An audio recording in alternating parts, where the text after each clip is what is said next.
Hello YouTube, this is Miles here, Paradise in a Pot, coming to you from Las Vegas, Nevada.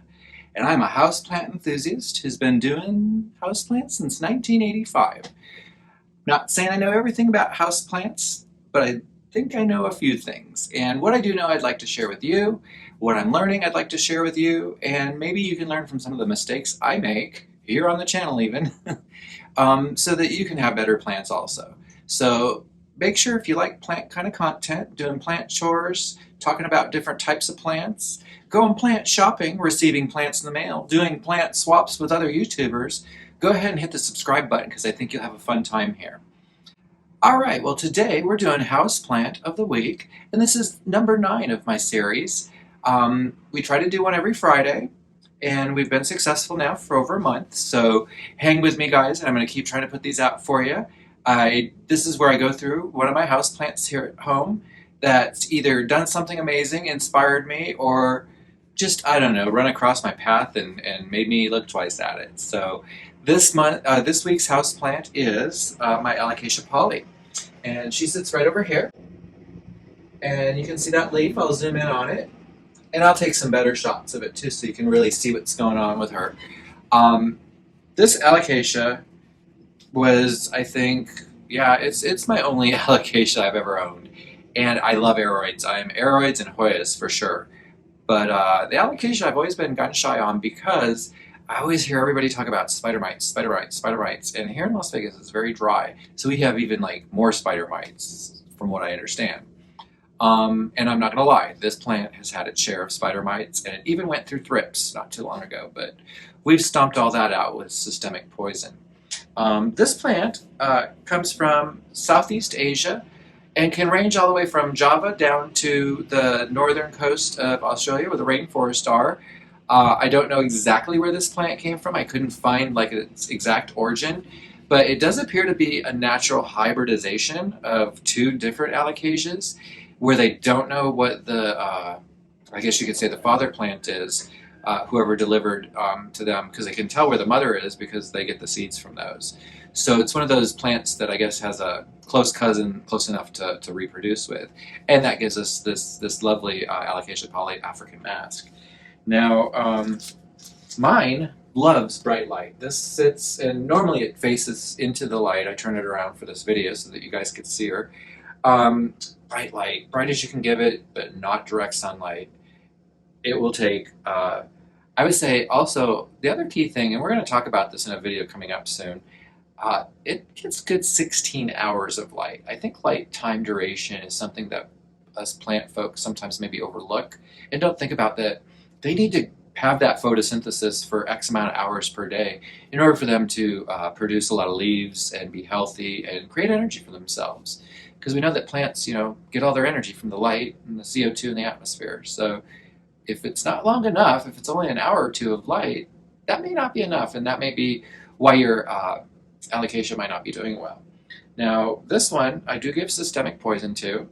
I do that every 8 to 10 weeks just to prevent any kind of thrip action. However, that doesn't keep the spider mites away.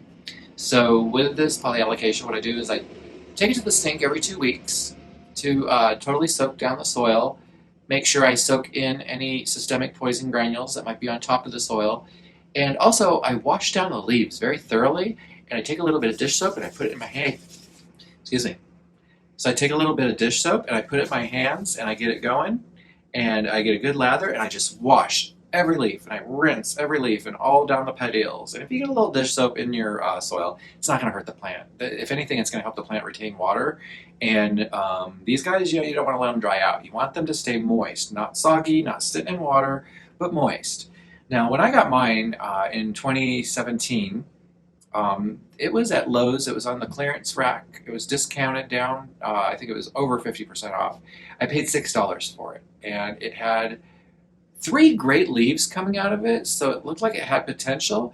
But at the base here, it was all rotten, and it was slimy. It was gross, and you can see that it was on its way out, and it was sitting in water. So I brought it home. I immediately removed all the soil that was on it, and the roots actually looked really good. I wish I had taken a photo or video of that because it was actually more impressive than I expected. But around the base where the petiole hit the dirt, it was just slimy and moldy. So what I did is I washed it all off really good, and then I took an old scrubby sponge and I kind of gently but firmly, because you don't want to like just destroy the plant, but you want to try to get that outer moldy, slimy, rotting, whatever off as much as you can. And I really did. I got it down to where it was green all the way through. I didn't see any black left on it. There was no odor to it. And at that point, I took the whole thing and I dipped it into a 50-50 hydrogen peroxide, equal parts water, and I kind of swooshed it around in there for a little bit. And then I really quickly poured peroxide over it and then dipped it into water just to clear out any kind of rot that might have been going on there. That whole process, I would say within 3 or 4 days, all the leaves were gone. Almost threw it out. However, it had a new shoot coming up that looked very vigorous and very alive. So I was like, all right, well, I probably shocked it with what I did. So it dropped those 3 leaves, which are actually big and beautiful, which is the only reason I tried to save it. I usually try not to save a plant. It's more hassle than it's worth. At this time, my collection was a lot lower, so I had a lot more time to give to each individual plant. So saving a plant wasn't so difficult then. Nowadays, I wouldn't touch a plant with any kind of problems, unless it was given to me by a friend, of course. So anyhow, it did. It shot up this beautiful leaf, and I went boom, boom, boom, give me 3 more, and it did really good. And this plant has been a roller coaster, up and down, and up and down. And right now, it's coming up. And it's part of the reason why we're featuring it today as a houseplant of the week. Also, if you watch my videos, you probably saw in a recent video where I introduced my husband, Jacob, you probably saw that this was on his top 5 houseplant favorites in the home. And I think it's because it has been around for a while and because it does have such impressive, I mean, that is just so impressive. And it's so tactile. I mean, just to feel it, it feels like a piece of rubber meets leather. And it's each one of these veins is just so raised. It's just, oh, it's so amazing. And it's got this new leaf coming, and I do always love a new leaf. It's always so pretty to see when they open up because they look so shiny and so artificial. And I think that's probably what the attraction is to these. All right, so the last thing that I just wanted to go over really quick is propagation with this plant.